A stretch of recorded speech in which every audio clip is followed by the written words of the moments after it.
Hello friends, स्वागत है आप सभी का हमारे इस YouTube channel open study area पर।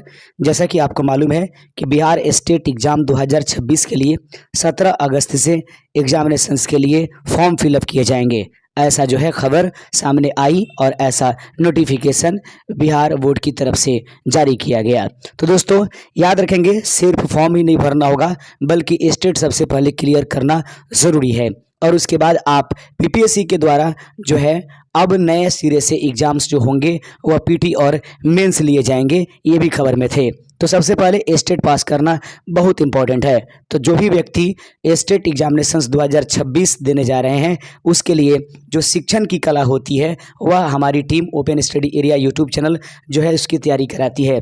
शिक्षण की कला और साथ ही साथ जीके जीएस जो होता है 30 प्लस 20 मार्क्स का, वो हमारी टीम ओपन स्टडी एरिया के द्वारा आपको प्रदान किया जाएगा। आज के इस सेशन में हम टॉप 30 क्वेश्चंस रखेंगे जो बीपीएससी के लिए नहीं बल्कि स्टेट एग्जामिनेशंस 2026 के लिए बहुत इंपॉर्टेंट है। और ये वो क्वेश्चन होंगे दोस्तों जो स्टेट एग्जाम्स में शिक्षण कला से संबंधित बार बार पूछे जाते हैं। तो आप ध्यानपूर्वक देखते रहिएगा, एक भी क्वेश्चंस नहीं छोड़ेंगे। प्रीवियस ईयर पर आधारित ये सारे एक एक एमसीक्यू है, इतना बस देखेंगे बहुत सारे काम हो जाएंगे। आइए दोस्तों शुरुआत करेंगे पहले नंबर क्वेश्चन के साथ और पहला नंबर क्वेश्चन जो है हम आपके स्क्रीन पर रखने जा रहे हैं। पहला प्रश्न देख लीजिएगा, पहला प्रश्न आपके स्क्रीन पर ये रहेगा। पहला प्रश्न कहता है कि शिक्षण का सबसे प्रमुख उद्देश्य क्या है? What is the primary objective of a teaching? इस प्रश्न का सही आंसर है कि शिक्षण का सबसे प्रमुख जो उद्देश्य है वह है आपके सामने व्यवहार में अपेक्षित परिवर्तन लाना, टू ब्रिंग डायर्ड बिहेवियर चेंज। याद रखेंगे शिक्षण का सबसे प्रमुख उद्देश्य क्या है? तो व्यवहार में अपेक्षित परिवर्तन लाना ही शिक्षण के नाम से जानी जाएगी। तो पहले नंबर क्वेश्चन का आंसर हो गया है कंप्लीट। आगे बढ़ते चलते हैं दोस्तों। इससे पहले कि हम दूसरे नंबर क्वेश्चन पर आपको लेकर के चलें, यदि आप स्टेट एग्जामिनेशन 2026 देने जा रहे हैं तो याद रखिएगा हमारी YouTube channel open study area आपको पीडीएफ के रूप में ई बुक जो है वह उपलब्ध कराती है, जो शिक्षण कला के हर एक टॉपिक जो आपके एग्जाम्स में पूछे जाएंगे उसके टॉपिक वाइज जो है उस पर कुछ विश्लेषण करके और उसके मेन बिंदुओं को पढ़ाकर फिर एमसीक्यू कराएगी। ऐसा पीडीएफ और साथ ही साथ मस्ट इंपॉर्टेंट जो जीके जीएस है जो आपको स्टेट एग्जामिनेशंस में आते हैं उसका भी पीडीएफ प्रदान करती है। यह जो ई बुक आप देख रहे हैं वो हमारे ई बुक है, उसको आप लेना चाहेंगे तो आप पीडीएफ के रूप में हमारे इस दिए गए व्हाट्सएप नंबर से इसे परचेज कर लेंगे। आइए बढ़ते चलते हैं अपने दूसरे नंबर के क्वेश्चन के साथ। शिक्षण अधिगम की सबसे उपयुक्त परिभाषा क्या है? अधिगम की सबसे उपयुक्त परिभाषा क्या है? Which is the most appropriative definition of learning? इस दूसरे नंबर प्रश्न का सही आंसर है ऑप्शन नंबर ए। अनुभव एवं अभ्यास से व्यवहार में अपेक्षित स्थायी परिवर्तन जो होती है वह अधिगम के रूप में सबसे अधिक उपयुक्त परिभाषित मानी जाती है। अगला नंबर क्वेश्चन देख लीजिएगा, प्रश्न नंबर आपके सामने रहेगा तीसरा नंबर क्वेश्चन कि ब्लूम्स टैक्सोनॉमी का संबंध मुख्यतः किससे है? ब्लूम्स टैक्सोनॉमी का संबंध निम्नलिखित में से किससे है?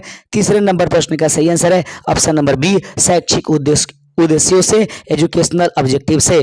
तो ब्लूम्स टैक्सोनॉमी का संबंध जो है वह शैक्षिक उद्देश्यों से है। तीसरे नंबर क्वेश्चन का सही आंसर ऑप्शन नंबर बी हो जाएगा।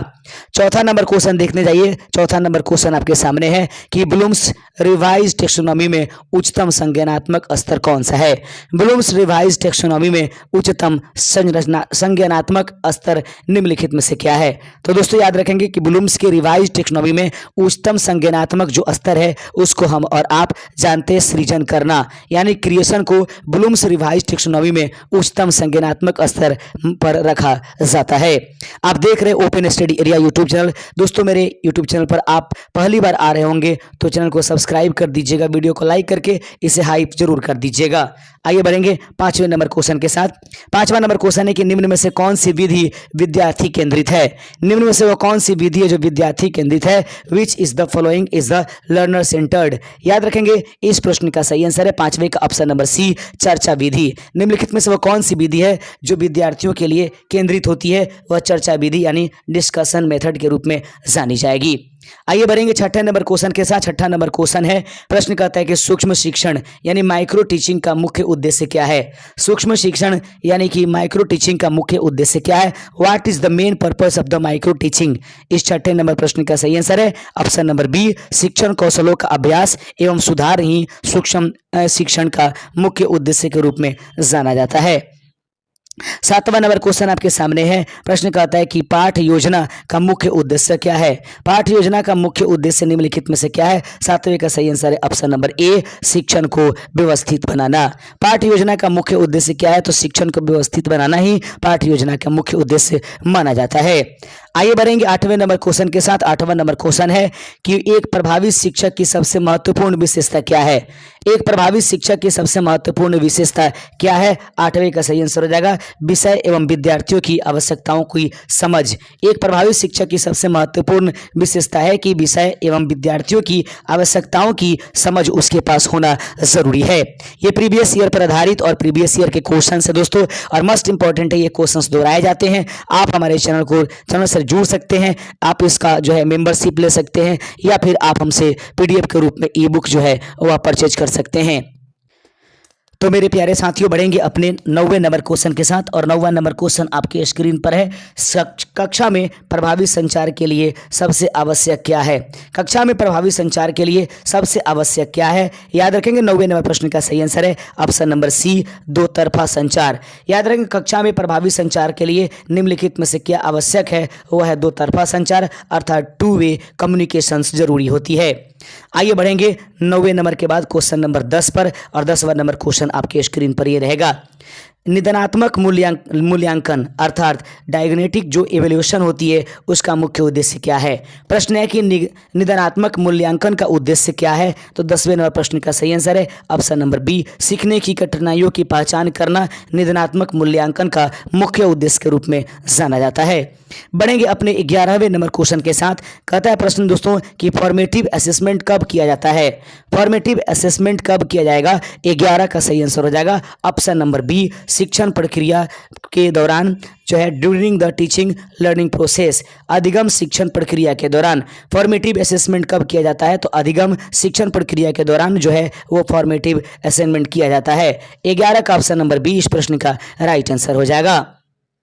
प्रश्न नंबर 12 आपके सामने है कि सम्मेटिव असेसमेंट का मुख्य उद्देश्य क्या है। सम्मेटिव असेसमेंट का मुख्य उद्देश्य निम्नलिखित में से क्या है। 12 का सही आंसर हो जाएगा ऑप्शन नंबर ए, अंतिम उपलब्धि का आकलन। याद रखेंगे सम्मेटिव असेसमेंट का मुख्य उद्देश्य है अंतिम उपलब्धि का आकलन करना। प्रश्न नंबर 13 देख लीजिएगा। प्रश्न नंबर 13 कहता है निम्न में से कौन सा शिक्षण सहायक सामग्री है। निम्न में से कौन सा शिक्षण सहायक सामग्री के रूप में जाना जाएगा। 13 का सही आंसर हो जाएगा ऑप्शन नंबर ए, चार्ट को। तो निम्नलिखित में से वो कौन है जो शिक्षण सहायक सामग्री है। तो याद रखेंगे उपस्थिति रजिस्टर नहीं है, परीक्षा परिणाम नहीं है, प्रवेश फॉर्म नहीं है, बल्कि चार्ट जो है शिक्षण सामग्री का एक महत्वपूर्ण उदाहरण है। प्रश्न नंबर 14 आपके सामने है। करके सीखना यानी कि किस प्रकार के अधिगम को बढ़ावा देता है। लर्निंग बाय डूइंग किस प्रकार के अधिगम को बढ़ावा देता है। 14 नंबर प्रश्न का सही आंसर है वह सक्रिय अधिगम को बढ़ावा देगा।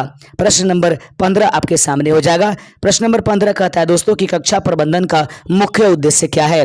कक्षा प्रबंधन का मुख्य उद्देश्य निम्नलिखित में से क्या है। 15 का सही आंसर हो जाएगा ऑप्शन नंबर सी, अनुकूल एवं प्रभावी सीखने का वातावरण बनाना। ये कक्षा प्रबंधन का प्रमुख उद्देश्य के रूप में जाना जाएगा। याद रखेंगे कक्षा प्रबंधन का मुख्य उद्देश्य क्या है। अनुकूल एवं प्रभावी सीखने का वातावरण बनाना ये कक्षा प्रबंधन का प्रमुख उद्देश्य है। प्रश्न नंबर 16 आपके सामने है कि पाठ्यक्रम का व्यापक अर्थ क्या है। पाठ्यक्रम का व्यापक अर्थ क्या है। व्हाट इज द यानी कि broader meaning of a curriculum. याद रखेंगे पाठ्यक्रम का व्यापक अर्थ क्या हो जाएगा। इस प्रश्न का सही आंसर हो जाएगा 16 का ऑप्शन नंबर बी, विद्यालय द्वारा प्रदान किए गए समस्त नियोजित अधिगम अनुभव। याद रखेंगे प्रश्न नंबर आगे देखेंगे। 17 नंबर प्रश्न आपके स्क्रीन पर है।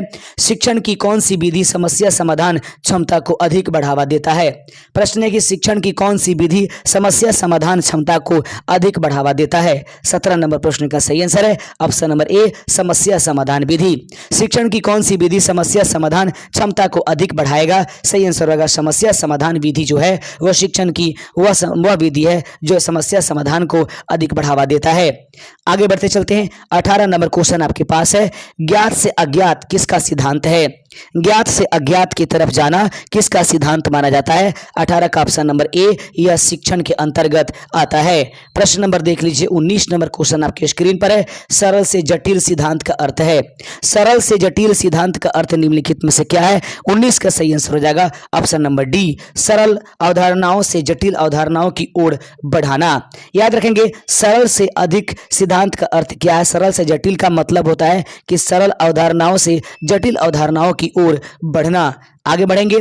प्रश्न नंबर 20 है, शिक्षक द्वारा प्रश्न पूछने का सर्वोत्तम उद्देश्य क्या है? शिक्षक द्वारा प्रश्न को पूछने का सर्वोत्तम उद्देश्य निम्नलिखित में से क्या है? 20वें का सही आंसर है ऑप्शन नंबर बी, सोचने और समझने की क्षमता विकसित करना। तो पूछा जा सकता है कि शिक्षक द्वारा प्रश्न पूछने का सर्वोत्तम उद्देश्य क्या है? तो सोचने और समझने की क्षमता को विकसित करना, इसलिए शिक्षक द्वारा प्रश्न पूछे जाते हैं। आगे बढ़ते चलते हैं। प्रश्न नंबर 21 आपके सामने है। प्रश्न कहता है कि इंडिविजुअल डिफरेंसेस का अर्थ क्या है? इंडिविजुअल डिफरेंसेस का अर्थ निम्नलिखित में से क्या है? 21 नंबर प्रश्न का सही आंसर है ऑप्शन नंबर बी, विद्यार्थियों में क्षमता, रुचि और गति आदि में भिन्नता। इंडिविजुअल डिफरेंसेस का अर्थ क्या है? विद्यार्थियों में क्षमता, रुचि और गति आदि में भिन्नता। आगे बढ़ते चलते हैं। प्रश्न नंबर 22 देख लीजिएगा। प्रश्न नंबर 22वां कहता है, यदि विद्यार्थी किसी अवधारणा को समझ नहीं पा रहे हैं तो शिक्षक को क्या करना चाहिए? प्रश्न है, यदि विद्यार्थी किसी अवधारणा को अच्छे से नहीं समझ पा रहे हैं तो एक शिक्षक को क्या करना चाहिए? सही आंसर है 22वें का ऑप्शन नंबर सी, या वैकल्पिक विधि एवं उदाहरणों के प्रयोग के द्वारा बच्चों को सिखाने की कोशिश करनी चाहिए। आगे बढ़ेंगे। प्रश्न नंबर 23 आपके स्क्रीन पर ये रहेगा। प्रश्न नंबर 23वां कहता है, पुस्तकालय का शिक्षण अधिगम में प्रमुख योगदान क्या है? पुस्तकालय का शिक्षण अधिगम में प्रमुख योगदान क्या है? 23 का सही आंसर हो जाएगा ऑप्शन नंबर बी, स्वाध्ययन एवं अतिरिक्त ज्ञान के अवसर पर। बढ़ेंगे 24 नंबर क्वेश्चन के साथ। 24वां नंबर क्वेश्चन है कि फीडबैक का शिक्षण में क्या महत्व है? फीडबैक का शिक्षण में क्या महत्व है? 24 नंबर प्रश्न का सही आंसर हो जाएगा ऑप्शन नंबर ए, सीखने में सुधार हेतु दिशा देना। फीडबैक का शिक्षण में क्या महत्व है? तो सीखने में सुधार हेतु दिशा देना फीडबैक का शिक्षण के महत्व के रूप में जाना जाएगा। प्रश्न देख लेंगे। 25वां नंबर आपके पास है, अच्छी शिक्षण विधि का चयन मुख्यतः किस पर निर्भर करता है? अच्छी शिक्षण विधि का चयन मुख्यतः किस पर निर्भर करेगा? 25 नंबर प्रश्न का सही आंसर ऑप्शन नंबर बी, उद्देश्य, विषय वस्तु और विद्यार्थियों की आवश्यकताओं पर। अच्छी शिक्षण विधि का अध्ययन चयन मुख्यतः किस पर निर्भर करेगा? उद्देश्य, विषय वस्तु और विद्यार्थियों की आवश्यकताओं पर। 25 नंबर प्रश्न का सही आंसर ऑप्शन नंबर बी हो जाएगा। दोस्तों, हम जरूर आपसे कहेंगे, यदि आप शिक्षण कला में बेहतर करना चाहते हैं, जीके जीएस को भी आप अपना बचा करके अधिक से अधिक स्कोर स्टेट में लाना चाहते हैं, तो हमारे इस व्हाट्सएप नंबर से ई बुक जरूर परचेज कर लीजिएगा, ताकि आपको अच्छे से अच्छे और बेहतरीन तरीके से लाभ पहुंच पाए एग्जामिनेशंस में। कई सालों से स्टेट के स्टूडेंट्स हमारे इस चैनल से लगातार पासेज हो रहे हैं। आप हमारे वीडियो जाकर के प्लेलिस्ट में भी देख सकते हैं, वहां से लोगों की व्यूज़ और लोगों के अपने जो भी उनके सलाह हैं वो चीज़ें आई है। माइक्रो टीचिंग में सामान्यतः किस पर ध्यान केंद्रित किया जाता है? माइक्रो टीचिंग में सामान्यतः किस पर ध्यान केंद्रित किया जाता है? 26 का सही आंसर हो जाएगा ऑप्शन नंबर ए, एक विशिष्ट शिक्षण कौशल। माइक्रो टीचिंग में सामान्यतः किस पर ध्यान केंद्रित किया जाता है? सही आंसर है एक विशिष्ट शिक्षण कौशल पर माइक्रो टीचिंग में सामान्यतः ध्यान केंद्रित की जाती है। प्रश्न नंबर 27 देख लीजिएगा। प्रश्न नंबर 27 कहता है कि मूल्यांकन को शिक्षण अधिगम का हिस्सा मानने का सबसे उचित कारण क्या है? मूल्यांकन को शिक्षण अधिगम का हिस्सा मानने का सबसे उचित कारण निम्नलिखित में से क्या है? सही आंसर हो जाएगा 27 का ऑप्शन नंबर बी, इससे सीखने की प्रगति और कमियों की जानकारी मिलती है। मूल्यांकन को शिक्षण अधिगम का हिस्सा मानने का सबसे उचित कारण क्या है? इससे सीखने की प्रगति और कमियों की जानकारी मिलती है। आगे बढ़ेंगे मेरे प्यारे साथियों। 28वां नंबर क्वेश्चन आपके स्क्रीन पर है। प्रश्न है, शिक्षक केंद्रित कक्षा की तुलना में विद्यार्थी केंद्रित कक्षा में क्या अधिक महत्वपूर्ण है? शिक्षक केंद्रित कक्षा की तुलना में विद्यार्थी केंद्रित कक्षा में क्या अधिक महत्वपूर्ण है? 28 का सही आंसर हो जाएगा ऑप्शन नंबर ए, विद्यार्थी की सक्रिय भागीदारी। याद रखेंगे, विद्यार्थी की सक्रिय भागीदारी शिक्षक केंद्रित कक्षा की तुलना में विद्यार्थी केंद्रित कक्षा का एक महत्वपूर्ण जो है विशेषता के रूप में जानी जाएगी। होगी। प्रश्न नंबर 29 आपके सामने होगा। 29वां नंबर प्रश्न है, निम्न में से कौन सा उच्च स्तरीय चिंतन का उदाहरण है? निम्न में से कौन सा उच्च स्तरीय चिंतन का उदाहरण है? 29 का सही आंसर हो जाएगा ऑप्शन नंबर सी, नई परिस्थिति में ज्ञान का विश्लेषण करके समाधान देना। निम्न में से कौन सा उच्च स्तरीय चिंतन का उदाहरण है? तो नई परिस्थिति में ज्ञान का विश्लेषण करके समाधान बताना, वो जो है उच्च स्तरीय चिंतन के रूप के उदाहरण है।